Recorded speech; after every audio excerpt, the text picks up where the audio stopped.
c'est quand tout le monde est content et que tout va bien que les choses tournent mal. Déclaration du cofondateur de Carlyle à Davos. Bonjour Rodolphe Vial. Bonjour Claire. Vous êtes le fondateur d'ABC Bourse. Il y a comme un sentiment d'euphorie démesurée sur les marchés qui appelle à la prudence, Rodolphe ? Oui, un peu quand même. Alors, en préambule, hein, ce sont les aléas du direct, mais on a des travaux dans l'immeuble, donc pour l'instant c'est calme. Ne vous étonnez pas s'il y a quelques bruits de marteau-piqueur, j'espère que ça va passer pendant l'interview. Alors, pour revenir au sujet, évidemment, oui, la prudence aujourd'hui, même si à court terme, je pense pas de catastrophisme à faire. En tout cas, on le voit aujourd'hui. Alors, on a une semaine particulièrement chargée, hein, quand même, qui entraîne un attentisme chez les investisseurs. Mais globalement, le moteur de la bourse, ça reste au final les résultats de sociétés. Et les résultats des sociétés sont bons. On a pour preuve, par exemple, il y a eu beaucoup de aux États-Unis sur l'indice S&P 500, on a eu à peu près un quart des entreprises qui ont publié le résultat. 80% d'entre elles ont fait mieux que les attentes. Donc les entreprises font mieux que ce qui est prévu. Donc les indices continuent à monter. Il y a des facteurs de soutien. Hein, alors peut-être qui s'estomperont au fil de l'année, mais que ce soit la réforme fiscale américaine, la hausse des prix du pétrole, la vigueur de l'environnement économique, concourt à ce que les entreprises réalisent des bons résultats et que la croissance mondiale se porte bien. On l'a vu ce matin avec la France, qui a surpris agréablement pour une fois. On va le voir à 11h. 1,9% de croissance en France. Voilà, exactement. À 11h, on aura les PIB européens, donc ça nous donnera un petit peu la mesure du continent. En fin de semaine, on a l'emploi américain qui continue à être robuste. Donc honnêtement, à court terme, on ne peut pas dire vraiment qu'il y a une bulle, et notamment de ce côté-ci de l'Atlantique, puisqu'on est quand même très en retard sur Wall Street. Donc je suis raisonnablement optimiste, mais avec la prudence de rigueur. Voilà. Parce que hier, le marché américain, le Dow Jones, a enregistré une baisse inédite. Hein. C'était du jamais vu depuis septembre, de 0,67%, principalement lié à Apple, mais la firme qui se porte pas très bien depuis ses déconvenues avec le dernier iPhone X. C'est vrai, c'est un des moteurs du marché, c'est la première capitalisation, donc c'est toujours très sensible, mais il faut quand même relativiser cette petite baisse, 0,65%, ça reste quand même modeste.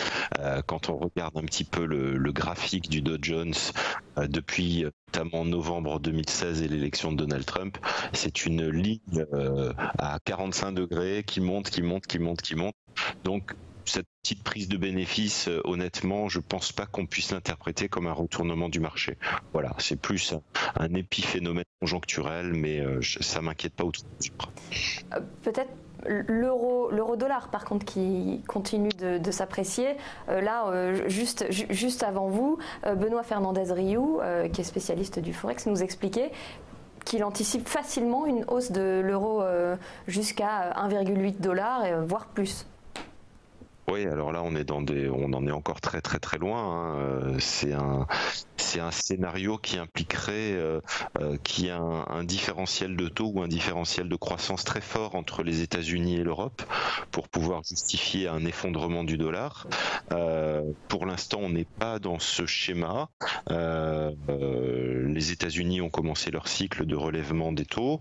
En Europe, ça n'a pas encore commencé, mais on s'achemine tout doucement vers un arrêt du quantitative easing. C'est ce qui est annoncé par Mario Draghi, mais pour le moment, la Banque Centrale Européenne continue son rachat d'actifs. Ça doit se faire. Exactement, voilà, il y a toujours ce soutien qui est fait, alors qui n'est pas fait normalement pour soutenir d'ailleurs l'euro. Hein. C'est plutôt le phénomène inverse. On devrait avoir un dollar actuellement qui devrait être plus favorisé puisqu'il est plus rémunérateur en termes de taux d'intérêt.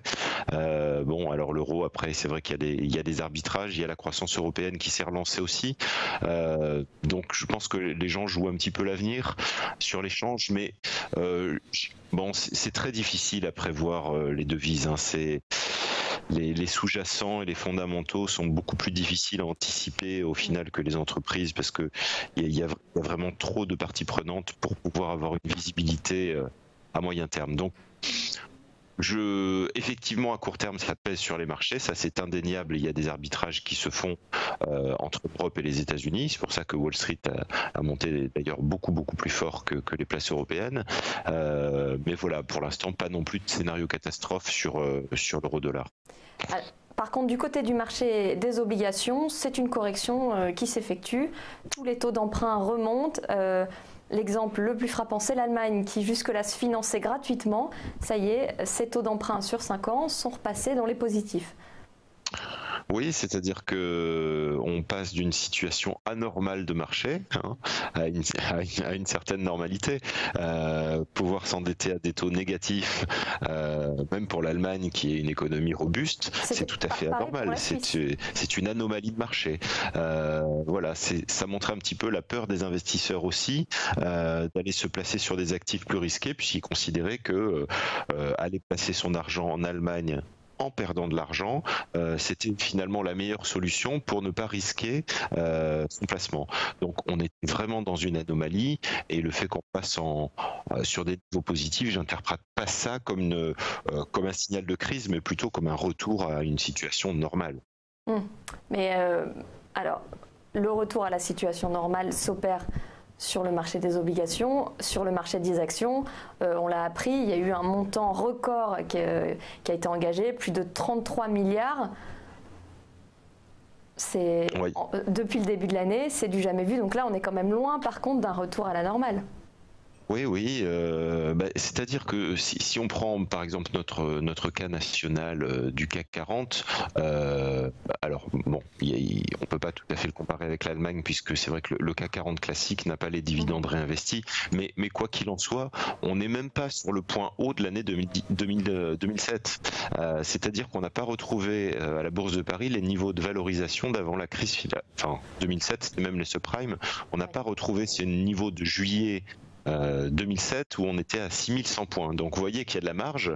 On a eu certes une reprise à Paris, mais qui est malgré tout modeste. On a quelques titres phares, notamment dans le luxe, qui tirent les places vers le haut, mais on est très loin d'avoir retrouvé des niveaux de valorisation qu'on pourrait estimer comme très tendus ou surévalués ou tout ce qu'on veut. Voilà. Alors là, il y a encore une marge considérable à Paris, en tout cas. Alors là, avec les bonnes nouvelles qui se succèdent pour la France, la croissance, le chômage, c'est pas encore ça, mais déjà la croissance, c'est une bonne nouvelle. La nouvelle politique prônée par Macron pour orienter les investissements vers les actions et non plus vers l'immobilier, ça devrait normalement aider le CAC 40 à retrouver ses taux anciens. Oui, et ça va l'aider, j'espère aussi, à retrouver des actionnaires, parce que c'est vrai que ces dernières années, alors ça part même jusqu'en 2000, entre la bulle Internet, puis les subprimes, puis la crise financière, puis la fiscalité punitive sur l'épargne financière, plus la taxe sur les transactions financières franco-françaises, ça a fait beaucoup et ça a fait partir beaucoup de monde des marchés. Donc effectivement, pour l'instant, le président de la République a donné des bons signaux vers l'investissement, vers les investissements productifs, vers les investissements d'ailleurs cotés ou non cotés, puisque bon, la bourse on est sur le côté, mais on peut aussi envisager des investissements dans le non coté, en tout cas dans l'entreprise et dans l'outil de production. On le voit en France, effectivement, la croissance est meilleure que prévu, mais malgré tout, ce sera difficile de faire beaucoup mieux parce qu'on a un outil de production qui s'est largement dégradé au cours de ces dernières années avec de nombreux licenciements, des baisses d'investissement dans les entreprises.